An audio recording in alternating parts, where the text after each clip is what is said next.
Fyodor دوستویسکی کی کتاب ذلتوں کے مارے لوگ، چوتھا حصہ، چوتھا باب۔ اس سے پہلے کہ میں سڑک پر پہنچ سکوں اور سوچ سکوں کہ اب کیا کرنا ہے، دیکھتا کیا ہوں کہ ایک گھوڑا گاڑی آ کے ہمارے دروازے کے پاس رکی۔ اس میں سے الیگزندرا سیمونونا نیلی کا بازو تھامے ہوئے اتری۔ وہ اسے ایسی مضبوطی سے پکڑے ہوئے تھی گویا اسے خطرہ ہو کہ کہیں پھر وہ بھاگ نہ جائے۔ میں ان دونوں کی طرف لپکا۔ نیلی، یہ کیا حرکت ہے؟ تم کہاں چلی گئی تھی؟ گئی کیوں؟ میں نے چیخ کر کہا۔ ذرا صبر کیجئے، اتنا بے قرار ہونے کی ضرورت نہیں، اوپر چلیں پہلے، تب آپ سب سن لیں گے اس کے بارے میں، الیگزندرا سیمونونا ہڑبڑا کر بولی۔ میں جو آپ کو بتانے والی ہوں ایوان پیترووچ، انہوں نے راستے میں میرے کان میں جلدی جلدی کہا، ایسی بات کہ آدمی تعجب میں رہ جائے۔ آئیے، آپ کو ابھی معلوم ہوا جاتا ہے۔ اس کے چہرے پر صاف لکھا تھا کہ وہ کوئی بہت ہی اہم خبر لے کر آئی ہے۔ جاؤ، چلو نیلی، تم جا کے ذرا لیٹ جاؤ۔ الیگزندرا سیمونونا نے کمرے میں داخل ہوتے ہی اس سے کہا، تم تھک گئی ہو، جانو کوئی اتنی دور تک دوڑنا مذاق تو ہے نہیں، اور وہ بھی بیماری کے بعد۔ لیٹ جاؤ پیاری، ذرا آرام کر لو، ہم ذرا دیر کو کمرے سے باہر جائیں گے، اس کے آرام میں خلل نہیں ڈالیں گے۔ اچھا ہے وہ ذرا سو لے۔ اس نے مجھے آنکھ کا اشارہ کیا کہ اس کے پیچھے پیچھے باورچی خانے میں چلا آؤں، مگر نیلی بستر پر لیٹی نہیں، وہ صوفے پر بیٹھ گئی اور ہتھیلیوں میں منہ چھپا لیا۔ ہم باورچی خانے میں چلے گئے اور الیگزندرا سیمونونا نے اختصار سے بتانا شروع کیا کہ واقعہ کیا پیش آیا۔ بعد میں مجھے اس کی تفصیلات معلوم ہوئیں۔ واقعہ یوں پیش آیا تھا، میری واپسی سے کوئی 2 گھنٹے پہلے فلیٹ سے نکل کر اور میرے نام کا پرزہ چھوڑ کر نیلی پہلے تو ڈاکٹر صاحب کے ہاں دوڑی گئی۔ کسی نہ کسی طرح اس نے ہوشیاری کر کے ڈاکٹر کا پتہ پہلے ہی معلوم کر رکھا تھا۔ ڈاکٹر نے بتایا کہ نیلی کو اپنے ہاں جو دیکھا تو وہ بالکل پتھرا گئے، اور جب تک وہ وہاں رہی اپنی آنکھوں پر یقین نہ آیا۔ اب تک مجھے اس کا یقین نہیں آتا ہے، انہوں نے اپنا قصہ ختم کرتے ہوئے کہا، بلکہ آئندہ بھی اس بات کا یقین نہ آئے گا۔ پھر بھی نیلی ان کے گھر جا پہنچی تھی۔ ڈاکٹر اطمینان سے اپنے مطالعے کے کمرے میں آرام کرسی پر بیٹھے گھر کا گاؤن پہنے کافی پی رہے تھے کہ نیلی دوڑتی ہوئی پہنچی، اور ابھی وہ اپنے حواس بھی نہ ٹھیک کر پائے تھے کہ ان کی گردن سے لپٹ گئی۔ وہ رو رہی تھی، ان سے لپٹی، چمٹی، پیار کیا، ہاتھوں کو چوما اور بے قراری سے ٹوٹے پھوٹے جملوں میں ان سے التجا کرنے لگی کہ اپنے ہاں مجھے رکھ لیجئے، اور میں اب ان کے ہاں کسی صورت میں نہیں رہ سکتی، اسی لیے گھر چھوڑ کر چلی آئی ہوں۔ اس نے کہا کہ وہ دکھیا ہے، اب ان پر کبھی نہیں ہنسے گی اور نہ نئی نئی فراقوں کا ذکر چھیڑے گی، بلکہ ٹھیک طرح سے شرافت سے پیش آئے گی، لکھے پڑھے گی اور اتنا ہنر سیکھ لے گی کہ ان کی قمیض کا اگلا دامن دھو سکے اور اسے استری کر سکے۔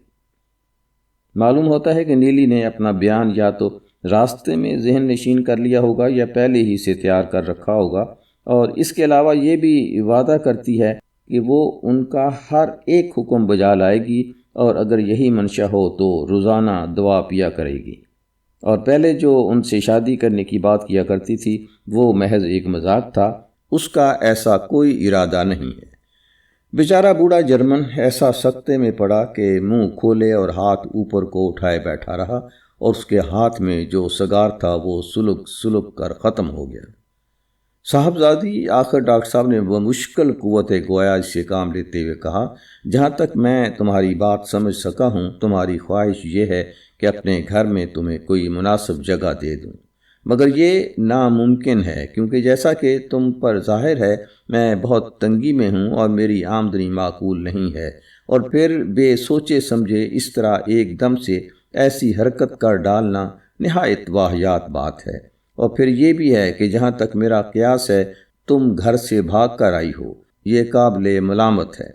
اس کے علاوہ میں نے تمہیں صرف اس قدر اجازت دی تھی کہ جب موسم اچھا ہو تو اپنے کرم فرما کے ساتھ تھوڑی دیر کو کھلی ہوا میں گھوم پھر لیا کرو، اور تم ہو کہ انہیں چھوڑ چھاڑ کے نکل کھڑی ہوئی اور بھاگی ہوئی میرے پاس آئی ہو، جبکہ تمہیں اپنی تندرستی کا خیال رکھنا چاہیے تھا اور دوا پینی چاہیے تھی۔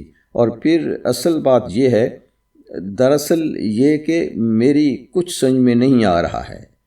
نیلی نے انہیں بات پوری نہیں کرنے دی اور رونے لگی۔ روتے روتے اس نے پھر التجا کی، مگر سب بے سود۔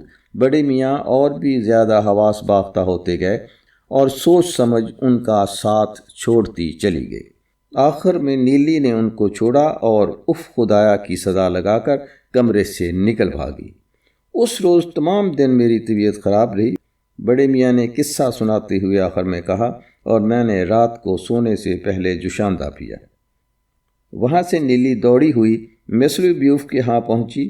اس نے پہلے سے ہی یہاں کا پتہ بھی معلوم کر رکھا تھا اور سراغ نکال ہی لیا، اگرچہ اس میں دشواری ہوئی۔ اس وقت مسلو بیوف گھر پر موجود تھا۔ الیگزندرا سیمونونا ہکی بکی رہ گئی جب اس نے نیلی کی یہ التجا سنی کہ اسے وہ لوگ اپنے گھر میں رکھ لیں۔ اس نے پوچھا کہ آخر تمہیں ایسی کیا بے تابی ہے، کیا گڑبڑ ہو گئی ہے، اور میرے ہاں اسے کیا دکھ ہے؟ تو اس نے کوئی جواب نہ دیا، بلکہ سسکیاں بھرتی ہوئی کرسی میں ڈھہ گئی۔ الیگزندرا سیمونونا کا بیان ہے کہ وہ ایسی پھوٹ پھوٹ کے تڑپ تڑپ کے روئی کہ مجھے ڈر لگا جیسے روتے روتے جان دے دے گی۔ نیلی کی التجا تھی کہ اسے وہ لوگ اپنے ہاں چاہے نوکرانی بنا کر رکھ لیں، چاہے باورچن کی حیثیت سے۔ کہنے لگی کہ میں فرش دھویا کروں گی اور کپڑے دھونا سیکھ لوں گی۔ کپڑے دھونے کے کام پر اسے خاص تکیہ تھا اور اسے کسی وجہ سے وہ سمجھتی تھی کہ کپڑے دھونے کی خدمت کا لالچ دے کر وہ لوگوں کو اس پر آمادہ کر سکتی ہے کہ وہ اسے اپنے ہاں رکھ لیں۔ الیگزندرا سیمونونا کو خیال آیا کہ نیلی کو تب تک کے لیے رکھ لیا جائے جب تک کہ یہ معاملہ صاف نہ ہو جائے، اور اس درمیان میں مجھے اس کی اطلاع دے دی جائے۔ مگر فلپ فلچ نے سختی سے اس کی مخالفت کی اور کہا کہ اس بھگوڑی کو ابھی فوراً میرے ہاں پہنچایا جائے۔ راستے بھر الیگزندرا سیمونونا اسے پیار کرتی گلے لگاتی ہوئی آئی، لیکن اس سے نیلی اور بھی پھوٹ پھوٹ کے رونے لگی۔ اس کی حالت دیکھ کے الیگزندرا سیمونونا کو بھی رونا آ گیا۔ چنانچہ گاڑی میں بیٹھی ہوئی دونوں راستے بھر روتی رہیں۔ مگر آخر کیوں نیلی، تم ان کے ساتھ رہنا کیوں نہیں چاہتی ہو؟ کیا وہ تمہارے ساتھ اچھی طرح پیش نہیں آتے یا کیا بات ہے؟ الیگزندرا سیمونونا نے پوچھا اور خود ان کے گالوں پر آنسو جاری تھے۔ نہیں۔ تو پھر کیا وجہ ہے؟ کوئی وجہ نہیں، بس میں ان کے ساتھ رہنا نہیں چاہتی، میں نہیں رہ سکتی۔ ویسے تو میں ان کے ساتھ بہت پاجی پن کرتی رہی اور یہ الٹا مجھ سے اچھا سلوک کرتے رہے، مگر آپ کے ساتھ ہوں گی تو پاجی پن یا زیادتی نہیں کروں گی، میں کام کروں گی۔ اس نے کہا، اور جیسے اس پر سبکیوں کا دورہ پڑا ہوا ہو۔ تم ان کے ساتھ پاجی پن کیوں کرتی رہیں نیلی؟ بس یوں ہی، صرف اتنی ہی بات اس کے منہ سے نکلی ہے۔ الیگزندرا سیمونونا نے بات پوری کرتے ہوئے کہا اور آنسو پونچھ ڈالے۔ یہ ایسی غمزدہ کیوں ہے؟ کہیں یہ بھی دورہ تو نہیں پڑا؟ کیا خیال ہے آپ کا ایوان پیتروچ؟ ہم دونوں نیلی کے پاس پہنچے۔ وہ تکیے میں ہتھیلیوں سے منہ ڈھانپے پڑی تھی اور رو رہی تھی۔ میں اس کے پاس گھٹنوں کے بل جھکا اور اس کے ہاتھ تھامے اور انہیں چومنے لگا۔ اس نے جھٹکا دے کر ہاتھ چھڑا لیے اور پہلے سے بھی زیادہ تڑپ کر رونے لگی۔ میری سمجھ میں نہیں آ رہا تھا کہ کہوں تو کیا کہوں۔ اسی وقت بڑے میاں اخمنیفا پہنچے۔ میں تمہارے پاس کام سے آیا ہوں ایوان، کہو کیا حال ہے؟ انہوں نے ہم سب کو حیرت کی نظر سے بغور دیکھتے ہوئے اور مجھے اس حالت میں کہ گھٹنوں کے بل جھکا ہوا ہوں سخت تعجب سے تکتے ہوئے کہا۔ ادھر کچھ عرصے سے بڑے میاں بیمار تھے، پیلے پڑ گئے تھے اور سوکھ گئے تھے، مگر ایسے جیسے کسی کے خلاف سرکشی سے کام لے رہے ہوں۔ انہوں نے بیماری کی کچھ پرواہ نہ کی اور آننا اندریونا کی ہدایت اور کہنے سننے کو بھی ایک طرف جھٹک دیا۔ حسب معمول روزانہ اپنے کام سے باہر جاتے رہے اور بستر پر بیمار بن کر نہیں لیٹے۔ اچھا، فی الحال رخصت، الیگزندرا سیمونونا نے بڑے میاں پر تیکھی نگاہ ڈالتے ہوئے کہا۔ فلپ فلچ نے مجھ سے کہہ دیا تھا کہ جتنی جلدی ہو سکے آ جاؤں، ہمیں کچھ مصروفیت ہے، لیکن شام ہوتے کوئی دن چھپے میں ادھر ہوتی جاؤں گی اور گھنٹے 2 گھنٹے ٹھہروں گی بھی۔ یہ کون تھی؟ بڑے میاں نے آہستہ سے پوچھا اور ظاہر تھا کہ ان کا دھیان کسی اور طرف بٹا ہوا ہے۔ میں نے بیان کر دیا، تو بھائی ایوان، میں کام سے آیا ہوں۔ مجھے پہلے سے ہی معلوم تھا کہ یہ کام کیا ہوگا اور ان کی آمد کی توقع بھی تھی۔ وہ اس لیے آئے تھے کہ مجھ سے اور نیلی سے بات کریں اور اس سے کہیں کہ وہ ان کے یہاں رہنے کو رضامند ہو جائے۔ بالآخر آننا اندریونا آمادہ ہو گئی ہیں کہ اس یتیم بچی کو اپنے ہاں رکھ لیں۔ یہ نتیجہ نکلا تھا ہماری ڈھکی چھپی بات چیت کا۔ میں نے بڑی بی کو یہ پٹی پڑھا کر انہیں راضی کر لیا تھا کہ جب ایسی بچی نگاہ کے سامنے رہے گی جس کی ماں کو اس کے سخت گیر باپ نے آگ کر دیا تھا، تو اس سے بڑے میاں کا دل ضرور پگھل جائے گا۔ میں نے آننا اندریونا کے سامنے اس خوبی سے نقشہ کھینچا کہ وہ خود ہی اس کی حامی ہو گئیں اور شوہر کے سر ہو گئیں کہ یتیم بچی کو گود لے لیا جائے۔ بڑے میاں بذات خود دل سے یہی چاہتے تھے۔ اول تو اپنی آننا اندریونا کی خوشی انہیں مد نظر تھی اور پھر اس کے علاوہ ان کی اپنی نیت بھی یہی کچھ تھی، لیکن یہ سب قصہ بعد میں بیان کروں گا۔ میں پہلے ذکر کر چکا ہوں کہ بڑے میاں کی پہلی آمد کے وقت سے ہی نیلی کو ان سے چڑ ہو گئی تھی۔ بعد میں مجھے ایسا نظر پڑا کہ جب کبھی اخمنیف کا نام نیلی کے موجودگی میں لیا جاتا تو اس کے چہرے پر نفرت کا سا شرارہ چمکتا تھا۔ بڑی میاں نے ادھر ادھر کی بات کیے بغیر سیدھے سیدھے مطلب کی بات چھیڑ دی۔ وہ منہ اٹھائے نیلی کے پاس گئے جو ابھی تک تکیے میں منہ چھپائے پڑی تھی، اور اس کا ہاتھ اپنے ہاتھوں میں لے کر پوچھنے لگے کہ کیا وہ ان کے ہاں چلنا اور وہیں رہنا اور بیٹی کی جگہ رہنا پسند کرے گی۔ میری ایک بیٹی تھی، میں اسے اپنے سے زیادہ چاہتا تھا۔ بڑے میاں نے بات مختصر کر دی، مگر اب وہ میرے پاس نہیں ہے، مر چکی۔ کیا تم پسند کرو گی کہ اس کی جگہ لے لو، گھر میں اور میرے دل میں بھی؟ یہ کہتے کہتے ان کی بخار سے تپتی ہوئی خشک آنکھوں میں آنسو کی بوند جھلک آئی۔ نہیں، میں نہیں چاہتی، نیلی نے سر اٹھائے بغیر جواب دیا۔ مگر میری بچی، کیوں نہیں؟ تمہارا دنیا میں کوئی نہیں۔ ایوان ہمیشہ تو تمہیں اپنے ہاں رکھنے سے رہے اور میرے ساتھ تم ایسے ہی رہو گی جیسے خود اپنے گھر میں۔ میں یہ نہیں چاہتی، کیونکہ آپ بد مزاج آدمی ہیں۔ جی ہاں، بد مزاج، بالکل بد مزاج۔ اس نے اپنا سر اٹھا کر اور بستر پر بڑے میاں کے سامنے بیٹھ کر دھڑلے سے کہا، میں خود بھی بد مزاج ہوں اور سب سے بڑھ کے بد مزاج ہوں، مگر آپ مجھ سے بھی بدتر ہیں۔ یہ کہتے ہوئے نیلی کے چہرے پر ہوائیاں اڑنے لگیں، اس کی آنکھوں میں شرارے بھر گئے، یہاں تک کہ اس کے لرزتے ہوئے ہونٹ پیلے پڑے اور کسی جذبے کی شدت سے مڑے۔ بڑے میاں حواس باختہ ہو کر اسے دیکھتے رہ گئے۔ جی ہاں، مجھ سے بھی زیادہ بد مزاج، کیونکہ آپ اپنی بیٹی کا قصور معاف کرنے کو تیار نہیں۔ آپ اسے بالکل دل سے نکال دینا اور دوسری لڑکی کو لے لینا چاہتے ہیں، مگر بھلا آپ اپنی اولاد کو کیسے بھول جائیں گے؟ کیا آپ سمجھتے ہیں کہ مجھ سے محبت کرنے لگیں گے؟ نہیں، جب بھی آپ مجھے دیکھو گے تو آپ کو یاد آئے گا کہ میں اجنبی ہوں، اور آپ کی جو اپنی بیٹی تھی اسے آپ دل سے نکال چکے ہیں، کیونکہ آپ بے درد آدمی ہیں اور میں بے درد آدمی کے پاس نہیں رہنا چاہتی۔ نہیں، میں نہیں چاہتی۔ نیلی نے سبک سبک کر بات پوری کی اور اسی کے ساتھ مجھ پر اڑتی ہوئی نگاہ ڈالی۔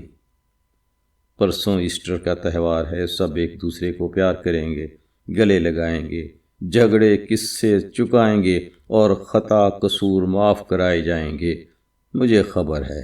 مگر آپ، صرف آپ، اوہ بے درد آدمی، دور ہو جائیے۔ وہ آنسوؤں میں ڈوب گئی۔ اس نے پہلے سے ہی یہ تقریر تیار کر رکھی ہوگی اور اسے زبانی یاد کر لیا ہوگا کہ اگر بڑے میاں نے پھر سوال کیا تو یہ جواب دوں گی۔ اس تقریر کا اثر ہوا، بڑے میاں کا چہرہ پیلا پڑ گیا اور صورت سے معلوم ہوتا تھا کہ دل میں درد اٹھا ہے۔ کیوں کر؟ آخر کیا وجہ ہے کہ سب کو میری فکر ستا رہی ہے؟ مجھے اس کی ضرورت نہیں، مجھے نہیں چاہیے یہ۔ نیلی ایک دم چیخ پڑی اور جیسے طیش میں بھر کر بولی، میں جاؤں گی اور بھیک مانگ لوں گی۔ نیلی یہ کیا حرکت ہے؟ نیلی پیاری، میں بے اختیار چل آیا، لیکن میری چلاہٹ نے آگ پر تیل کا کام کیا۔ ہاں، میں سڑک پر بھیک مانگنے نکل جاؤں گی، مگر یہاں نہیں ٹھہروں گی۔ اس نے روتے ہوئے چیخ کر کہا، میری ماں نے بھی سڑک پر بھیک مانگی اور مرتے وقت انہوں نے مجھ سے بھی یہی کہا تھا، غریب ہو جانا، بھیک مانگ لینا اس سے بہتر ہے کہ بھیک مانگنے میں کیا شرم کی بات ہے۔ میں کوئی ایک آدمی سے تو مانگ نہیں رہی ہوں، سبھی سے مانگ رہی ہوں، اور سب آدمی کوئی ایک آدمی نہیں ہے۔ کسی ایک آدمی سے مانگنا شرم کی بات ہے، مگر سب سے مانگنے میں شرم کی کیا بات؟ ایک بھکارن نے مجھ سے بھی یہی کہا تھا۔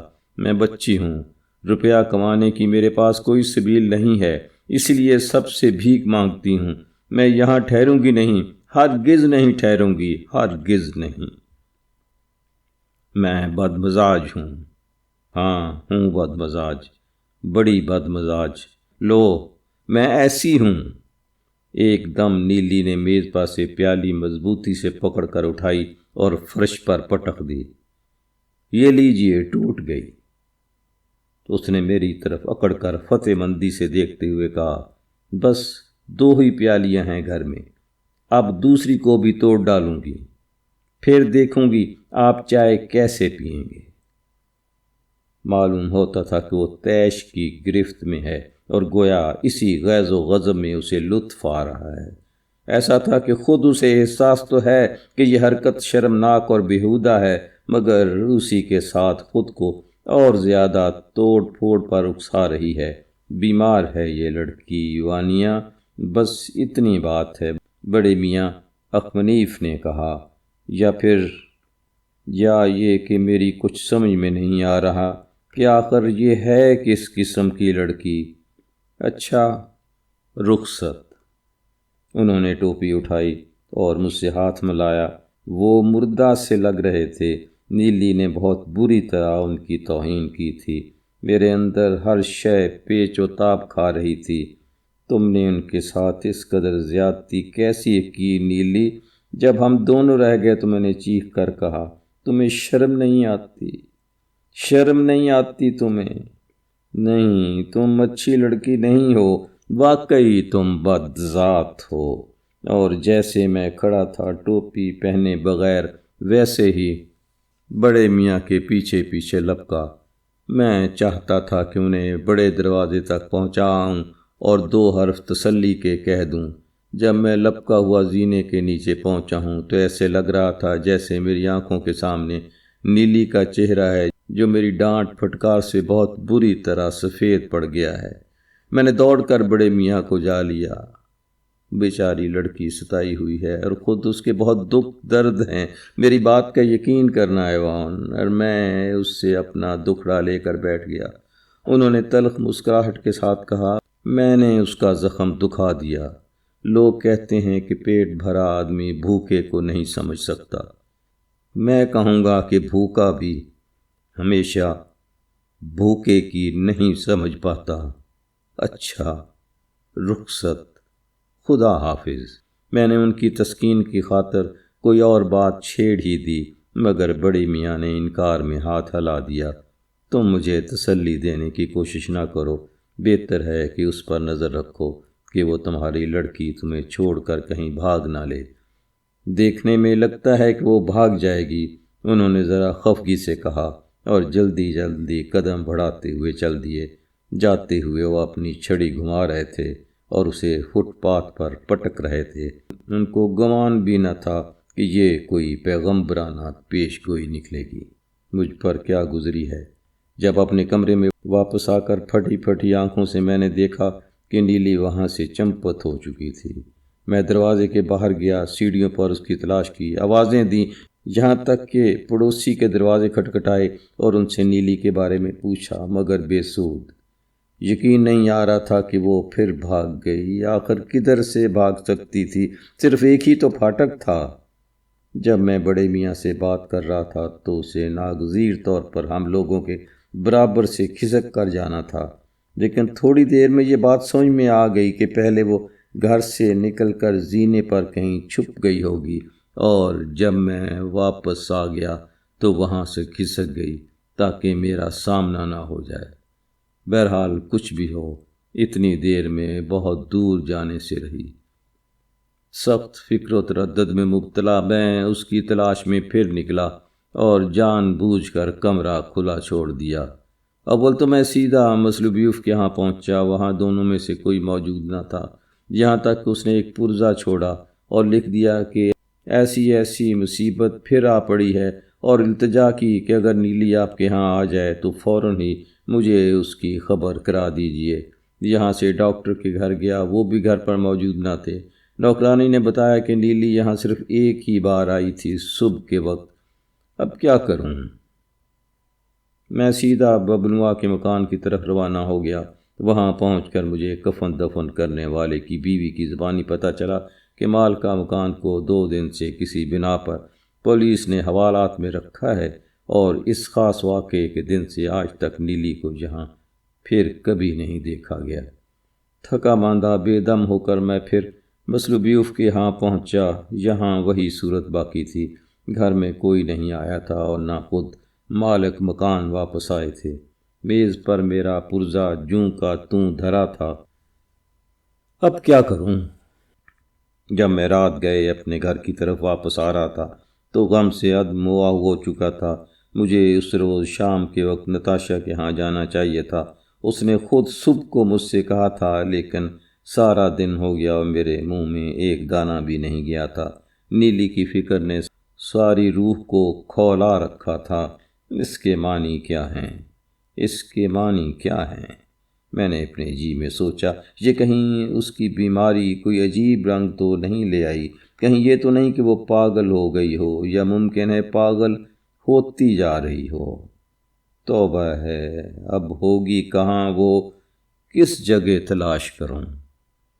ابھی اپنے جی میں بمشکل یہ کہا ہی ہوگا کہ ایک دم نیلی پر میری نظر پڑی۔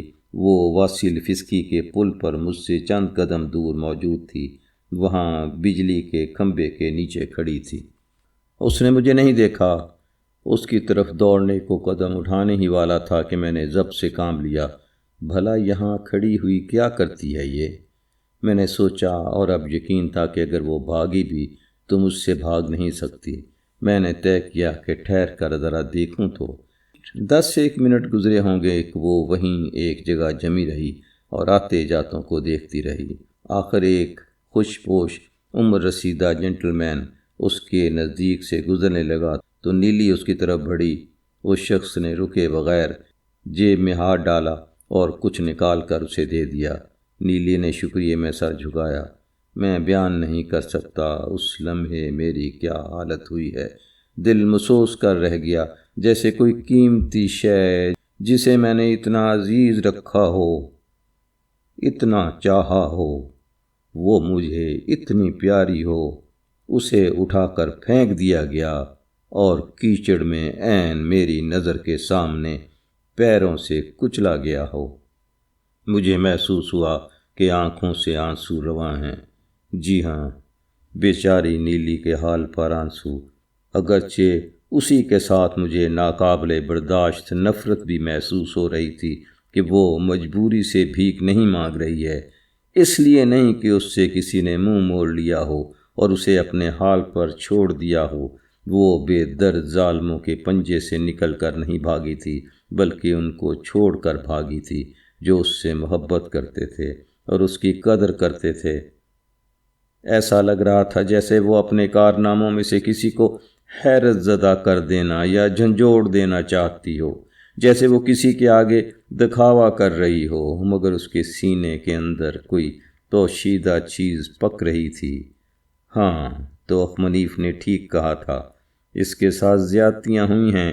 اس کے دل میں زخم پڑ گئے تھے جو بھرنے والے نہیں تھے، اور معلوم ہوتا تھا کہ وہ جان بوجھ کر اپنے زخموں کو کریدنے کی کوشش کر رہی ہے، انہیں بڑھا رہی ہے اپنے عجیب و غریب رویے سے اور اس بات سے کہ ہم میں سے کسی پر اسے اعتبار نہیں۔ یعنی اگر کہا جا سکے تو یوں کہوں کہ وہ اپنے دکھ سے لطف اندوز ہوتی تھی، اور اس سے ستم زدہ خود پسندی کو تسکین ملتی تھی۔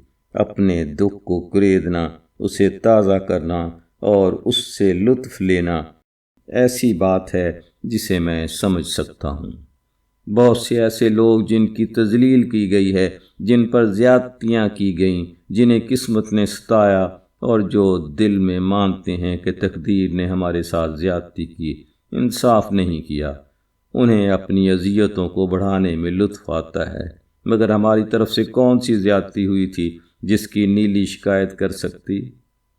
یہاں تو صورت یہ تھی کہ گویا وہ ہمیں اپنی بالغ ہٹ اور شرارتوں سے اور دیوانہ وار حرکتوں سے سہما دینا چاہتی تھی، جیسے وہ یہ سب کچھ واقعی ہمارے دکھاوے کو کرتی رہی تھی۔ مگر نہیں، اب وہ اکیلی تھی، ہم میں سے کوئی دیکھنے والا نہ تھا کہ نیلی بھیک مانگ رہی ہے۔ کیا اسے بھیک مانگنے میں کوئی خاص لطف آ رہا ہے؟ اس لیے مانگ رہی ہے؟ مانگ ہی کیوں رہی ہے؟ اسے روپے کی کیا ضرورت ہے؟ خیرات لینے کے بعد وہ پل سے چل دی اور ایک دکان کی جگمگاتی ہوئی کھڑکی کے سامنے پہنچی، جہاں اس نے اپنی آمدنی گننی شروع کی۔ میں اس سے کوئی 12 قدم کے فاصلے پر کھڑا تھا۔ نیلی کے ہاتھ اچھی خاصی رقم آ چکی تھی، جس سے صاف ظاہر تھا کہ وہ صبح سے بھیک مانگ رہی تھی۔ سارے پیسے مٹھی میں دبا کر اس نے سڑک پار کی اور ایک چھوٹی سی دکان میں داخل ہو گئی۔ میں فوراً اس دکان کے دروازے کی طرف لپکا۔ دروازہ چوپٹ کھلا تھا۔ میں نے نظر دوڑائی کہ دیکھوں وہاں وہ کر کیا رہی ہے۔ دیکھا تو اس نے کاؤنٹر پر پیسے رکھ دیے اور ایک پیالی اس کے حوالے کی گئی، بالکل سادہ سی چائے کی پیالی، قریب ویسی ہی جیسے اس نے صبح غصے میں توڑ دی تھی، منیف کو اور مجھے دکھانے کے لیے کہ میں بدذات لڑکی ہوں۔ پیالی کی قیمت 15 کوپک کے قریب ہوگی، ممکن ہے اس سے بھی کم ہو۔ دکاندار نے پیالی ایک کاغذ میں لپیٹ کر باندھ کر نیلی کے حوالے کر دی اور وہ اطمینان کی کیفیت چہرے پر لیے ہوئے دکان سے نکل گئی۔ نیلی، میں نے زور سے پکارا جب وہ میرے بالکل نزدیک پہنچ گئی۔ نیلی، وہ چونک پڑی، مجھ پر نظر ڈالی، پیالی اس کے ہاتھ سے وہیں چھوٹ گئی اور فٹ پاتھ پر گر کر ٹکڑے ہو گئی۔ نیلی کے چہرے پر ہلدی پھری ہوئی تھی، مگر جب اس نے مجھے دیکھ لیا اور سمجھ لیا کہ میں سب کچھ دیکھ اور سمجھ چکا ہوں تو اس کا چہرہ سرخ ہو گیا، جس پر ناقابل برداشت اور دردناک شرم لکھی ہوئی تھی۔ میں نے اس کا ہاتھ تھام لیا اور گھر کی طرف لے کر چلا۔ بہت دور جانا نہیں تھا۔ راستے میں ہم نے ایک دوسرے سے کوئی بات نہ کی۔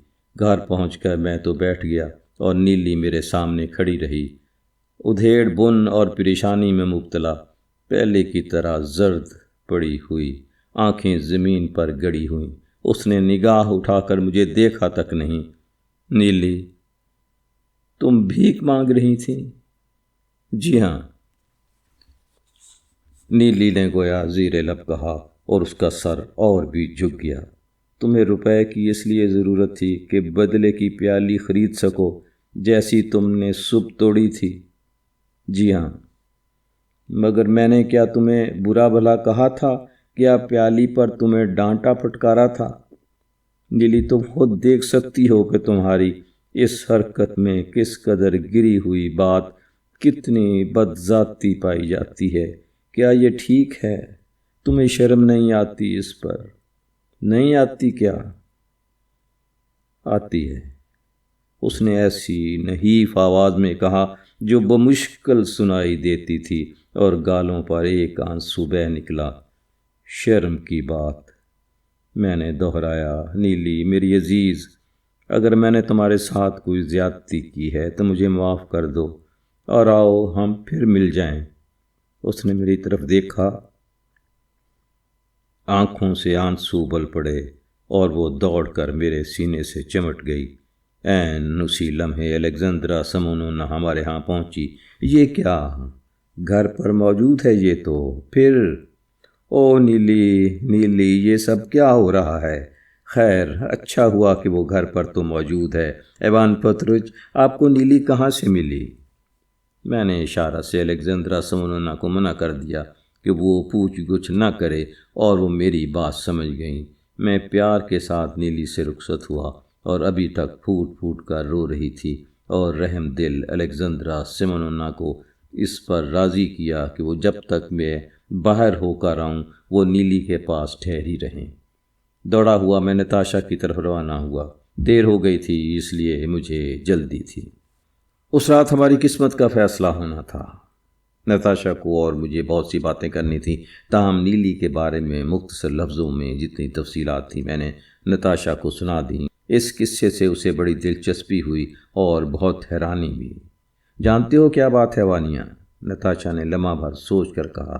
میں جانوں وہ تم سے محبت کرتی ہے۔ کیا مطلب؟ بھلا یہ کیسے ہو سکتا ہے؟ میں نے حیرت زدہ ہو کر پوچھا۔ ہاں، یہ محبت کی ابتدا ہے، واقعی عورت کی محبت کی ابتدا۔ کیا فضول بات کرتی ہو نتاشا؟ دیکھتی ہو وہ ابھی بچی ہے، ایسی بچی جس کی عمر 14 برس کی ہونے والی ہے۔ اسے جھنجھلاہٹ اس بات کی ہے کہ تم اس کی محبت کو سمجھ نہیں پاتے، بلکہ غالباً وہ خود بھی اپنے آپ کو ٹھیک طرح نہیں سمجھ رہی ہے۔ یہ جھنجھلاہٹ اور تلخی وہ ہے جس میں بہت کچھ تو بچپنا ہے مگر ہے سنجیدہ، اور اس لیے وہ دکھ بھری ہے۔ سب سے بڑھ کر یہ کہ اسے مجھ سے رکاوٹ ہونے لگی۔ تم مجھے اس قدر چاہتے ہو کہ مجھے یقین ہے کہ جب تم گھر پر ہوتے ہوگے تب بھی میری فکر کرتے ہوگے، میرا خیال ہے، اور میری ہی باتیں کرتے ہوگے۔ چنانچہ تم اس کی طرف خاص دھیان نہیں دیتے۔ اس نے یہ بات نوٹ کر لی ہے اور وہی اسے کھٹکتی رہتی ہے۔ شاید وہ تم سے باتیں کرنا چاہتی ہے، تمہارے سامنے اپنا دل کھول کے رکھنا چاہتی ہے۔ اس کی سمجھ میں نہیں آتا کہ اس کی سبیل کیا ہو۔ اسے شرم لگتی ہے اور خود اپنے دل کی حالت سمجھ میں نہیں آتی۔ شاید وہ موقع کے انتظار میں رہتی ہے اور تم بجائے اس کے کہ وہ موقع قریب لاؤ اس سے کٹے کٹے رہتے ہو۔ میرے پاس دوڑ دوڑ کے آتے ہو، یہاں تک کہ جب وہ بیمار پڑی تھی تب بھی تم آخر میں اسے سارے دن اکیلا چھوڑ کر چلے جاتے تھے۔ یہ رونا اسی بات کا ہے، وہ تمہیں اپنے قریب نہیں پاتی، اور جو چیز اسے سب سے زیادہ دکھ دیتی ہے وہ یہ کہ تم اسے محسوس تک نہیں کرتے، اور اس وقت بھی ایسے خاص وقت میں تم اسے میری خاطر اکیلا چھوڑ کر چلے آئے۔ اب کیا ہوگا اس صدمے سے؟ وہ کل پھر بیمار ہو جائے گی، تم اسے چھوڑ کر آئے کیسے؟ جاؤ، واپس جاؤ فوراً۔ میں اسے چھوڑ کر نہ آتا، مگر ہاں میں سمجھتی ہوں یہ بات، میں نے ہی آنے کو کہا تھا، مگر اب جاؤ۔ میں چلا تو جاؤں خیر، مگر جو کچھ تم نے کہا اس کے ایک لفظ کا بھی یقین نہیں، کیونکہ یہ اور لوگوں کے معاملے سے اس قدر مختلف ہے۔ اس کے تمام واقعات کی کڑیوں کو ذہن میں جوڑ کر دیکھو تو تمہیں یقین آ جائے گا۔ اس کا بچپن میرا تمہارا جیسا نہیں گزرا۔ میں گھر پہنچا مگر بہرحال دیر سے پہنچا۔ الیگزندرا سمونونا نے مجھے بتایا کہ نیلی گزشتہ شب کی طرح بہت روتی رہی اور ویسے ہی روتے روتے سو گئی۔ اچھا میں چلوں گی، ایوان پیترووچ فلچ نے مجھ سے کہہ دیا تھا انہیں میرا انتظار ہوگا، بیچارے۔ میں نے اس کا شکریہ ادا کیا اور نیلی کے بستر کے پاس بیٹھ گیا۔ مجھے خود اس کا افسوس ہو رہا تھا کہ ایسے وقت میں نیلی کو چھوڑ کر چل دیا۔ بہت دیر تک جب آدھی رات جا چکی تھی میں وہیں نیلی کے پاس بیٹھا اور اپنے خیالوں میں گم رہا۔ ہم سب پر یہ ایک کڑا وقت تھا، مگر میں پہلے یہ بتا دوں کہ ان 2 ہفتوں میں اور کیا کچھ گزری تھی۔